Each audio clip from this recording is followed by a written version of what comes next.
آیت اللہ بہجت بھی یہ بات کہتے تھے کہ بہت سے بزرگان تو ایسے بھی گزرے کہ جو پورے ماہ رمضان کی تمام راتوں کو جاگتے تھے. البتہ بہرحال شب قدر جو ہے وہ شب 23 رمضان پہ زیادہ رجحان ہے. علماء کا جو روایات اس سلسلے میں آئی ہیں کہ شاید زیادہ قوی بات یہ ہے کہ شب 23 رمضان ہی شب قدر ہے. اچھا،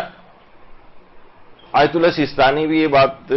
فرماتے رہے ہیں اور آیت اللہ خوئی بھی یہ بات کہتے تھے کہ بہرحال شب 23 خاص طور 21 اور 23 میں رجحان ہے، اور اس میں بھی 23 کا رجحان جو ہے وہ زیادہ ہے. جس شب 27 کا روایات میں شب قدر کے عنوان سے یاد نہیں کیا گیا ہے اس کو، لیکن اس رات کو بھی آیت اللہ سیستانی بھی یہ فرماتے ہیں، ان سے سوال لکھ کے پوچھا گیا ہے اور دیگر مراجع کا بھی یہ نظریہ ہے کہ یہی اعمال قرآن یا اعمال شب قدر یہ شب 27 رمضان کو بھی رجاء مطلوبیت کی نیت سے انجام دیے جا سکتے ہیں، بلکہ آخری تمام راتوں کو بھی. اور اس میں بھی انشاءاللہ آقا سیستانی فرماتے ہیں کہ جو ہے وہ رات بھر جاگ کر عبادت کا ثواب اور وہ سب بھی انشاءاللہ پروردگار اس کے اندر بھی ویسے ہی ثواب آپ کو دے گا. لیکن یہ کہ بہرحال شب قدر کے عنوان سے تو شب 27 کو یاد نہیں کیا گیا ہے. البتہ ایک کیونکہ ہم ایسے معاشرے کے اندر رہ رہے ہیں کہ جو کہ غیر شیعہ مسلمان حضرات کا بھی یہی اس معاشرے کے اندر اکثریت ہے، تو وہاں پر شب 27 بڑے اس سے منائی جا رہی ہوتی ہے بڑے اہتمام سے. حالانکہ ان کے ہاں بھی 21 کی روایات بھی ہیں، 23 کی روایات بھی ہیں، آخری تمام طاق راتوں کی روایات بھی ہیں. البتہ کچھ شہرت شب 27 جو ہے وہ پا گئی ہے، لیکن ان کی بھی علماء اہل سنت کی بھی اکثریت اس بات کی قائل ہے کہ ضروری نہیں ہے کہ شب قدر جو ہے وہ ہر سال ایک ہی رات ہو. ان کا نظریہ یہ ہے کہ شب قدر ہر سال الگ الگ رات ہو سکتی ہے، کبھی 21ویں ہو سکتی ہے، کبھی 23ویں ہو سکتی ہے، کبھی 25ویں ہو سکتی ہے، کبھی 27ویں ہو سکتی ہے، کبھی 29 ہو سکتی ہے. تو آخری تمام طاق راتوں میں ہی احتیاطاً جاگ کر عبادت انجام دے لی جائے تو آپ کو شب قدر حاصل ہو جائے گی. ان کے بقول ہمارے یہاں آخری طاق راتوں کے اندر بھی جو طاق راتیں ہیں آخری عشرے کی، اس میں بھی 21ویں 19ویں یعنی 21ویں 23ویں میں زیادہ خصوصیت ہے اور 23 میں اور زیادہ خصوصیت ہے. اچھا، اب ایک البتہ شب 27 کی ایک دعا آتی جس پہ لوگ اس پہ ذرا اعتراض کرتے ہیں کہ جو 27ویں دن کی جو دعا ہے ماہ مبارک رمضان کی، اس کے اندر یہ آیا کہ اللہم ارزقنی فیہ فضل لیلۃ القدر، کہ اے پروردگار آج کے دن مجھے لیلۃ القدر کا فضل عنایت فرما. تو اس کا مطلب یہ ہوا کہ جو ہے اس کا کوئی تعلق شب 27 کا شب قدر سے ہے. تو ابھی جیسے میں نے کہا کہ بہرحال شب 27 جو ہے وہ شب قدر کے عنوان سے تو نہیں ہے، اور یہ البتہ ایک دعا ہے کہ یعنی آپ 27 رمضان کی کو بھی عبادت کر کے آپ کہہ رہے ہیں کہ پروردگار مجھے اس دن شب قدر کا فضل عنایت فرما. وہ تو آپ عام دنوں میں بھی دعا کر کے خاص طور پہ کہہ سکتے ہیں. اچھا، میں ابھی تھوڑا سا یہ چیز بیان ہو جائے. بہت سی روایات میں یہ بات بھی آئی ہے کہ جس وقت انسان جو ہے وہ پیاس میں پانی پیتا ہے اور اس وقت امام حسین علیہ السلام کو یاد کرتا ہے، اللہم صلی علی محمد و آل محمد،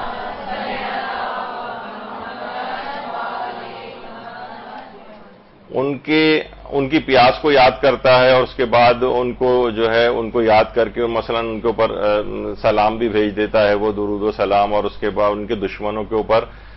جو ہے وہ نفرین اور لعن کرتا ہے اس موقع پر پانی پیتے وقت، تو اس کو بھی شب قدر کا ثواب جو ہے وہ دیا جاتا ہے. تو اس کا مطلب یہ ہوا کہ یعنی ہم یہ نہیں کہہ سکتے کہ جس وقت وہ یہ کام کر رہا ہے مثلا کسی شب میں ایسا کام کر رہا ہے تو وہ رات شب قدر جو ہے وہ قرار پا جائے گی. یعنی اس میں اس کا فضل طلب کیا جا رہا ہے، یعنی 27 کے روز کے پروردگار اس دن مجھے اس کا فضل عنایت فرما. جس طریقے سے کہا جاتا ہے روایت میں یہ بھی پیغمبر اکرم نے صلی اللہ علیہ وآلہ وسلم اللہم صلی علی محمد و آل محمد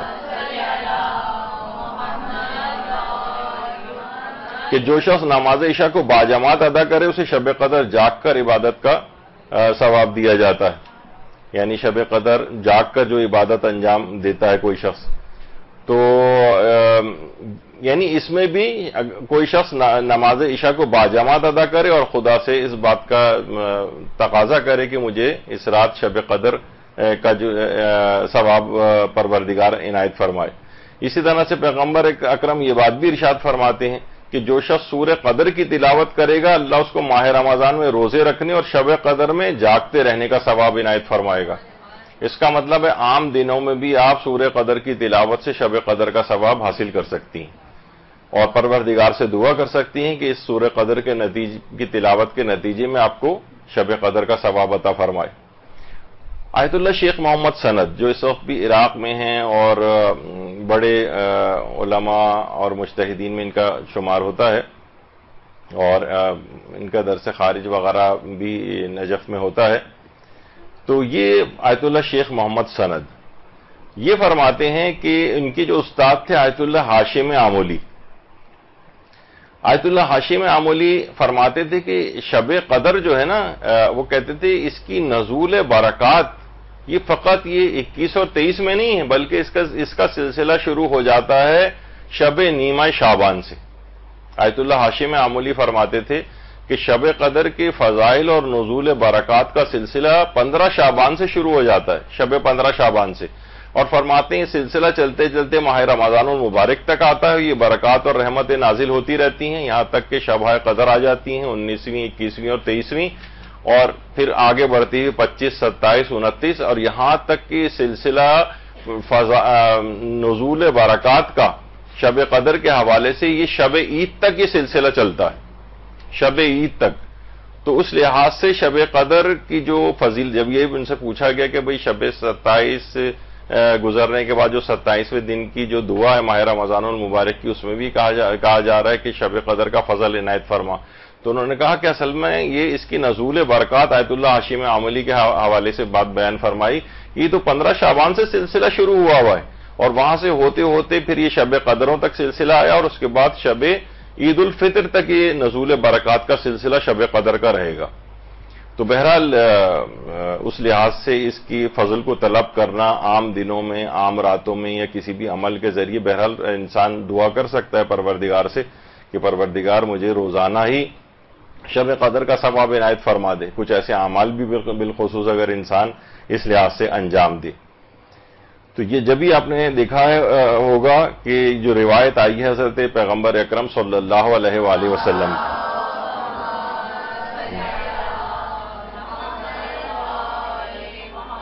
کہ یہ جو رات ہے شب عید الفطر یہ شب قدر سے کم نہیں۔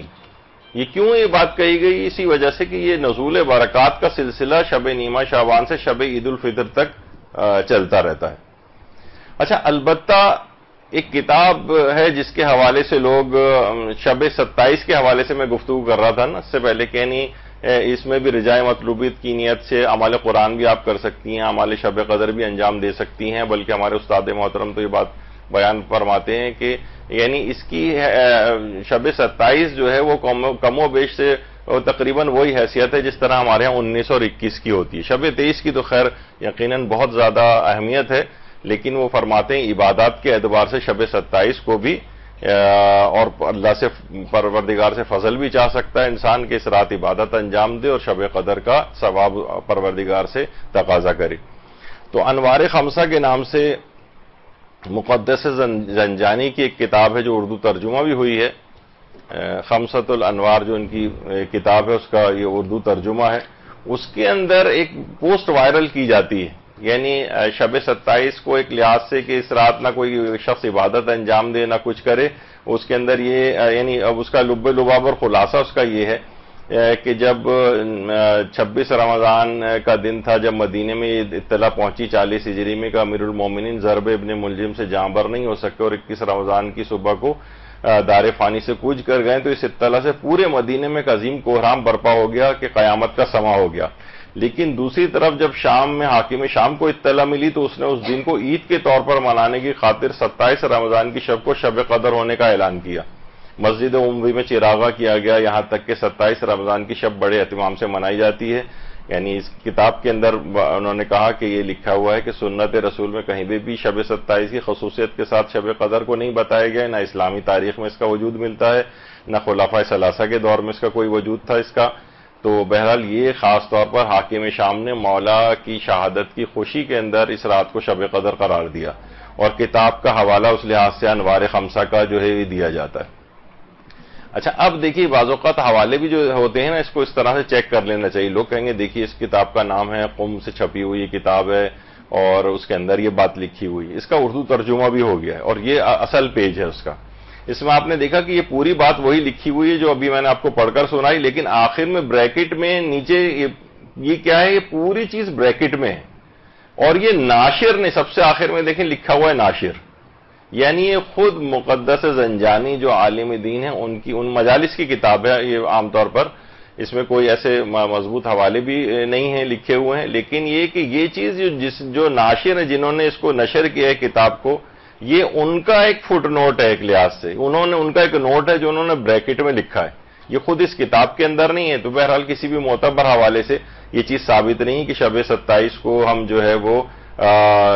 اس میں اعمال انجام نہ دیں. قوم تک کے اندر تقریباً آیت اللہ شیخ محمد سند نے بھی اس بات کو لکھا ہے کہ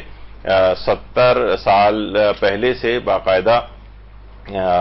اس رسم کا بھی بہرحال وہاں اجرا ہوا ہے کہ شب 27 کو بھی اسی طریقے سے شب قدر کی طرح سے اعمال انجام دیے جاتے ہیں. البتہ شب قدر کا الگ سے روایت میں تذکرہ تو نہیں آ گیا, لیکن یہ ایسی کوئی معاذ اللہ کوئی دشمنان اہل بیت کے منانے والی رات کے حوالے سے اس کو ہم اہمیت اس کی کم نہیں کر سکتے کہ بھائی اس طرح سے یہ چیز ملی ہے تو لوگ کہیں گے بھائی آج کی رات تو ہم شب 27 جو آنے والی ہے کچھ دن بعد, آپ کہیں گے نہیں یہ تو اس کو نہیں, اس میں عبادت کرنی چاہیے, نہیں اس کو منانا چاہیے کیونکہ یہ تو اس طرح سے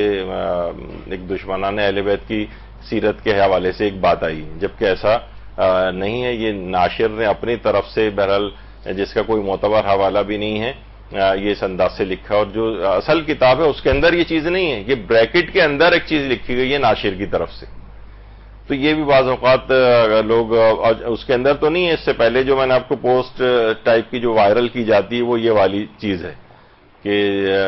محبان اہل بیت توجہ فرمائیں, یہ کوئی شب قدر نہیں ہے. یعنی پھر اس کے بعد ظاہر ہے جب آدمی سب یہ چیز پڑھے گا تو اس کا دل بالکل راغب بھی نہیں ہوگا کہ وہ شب قدر کے کوئی یعنی اس رات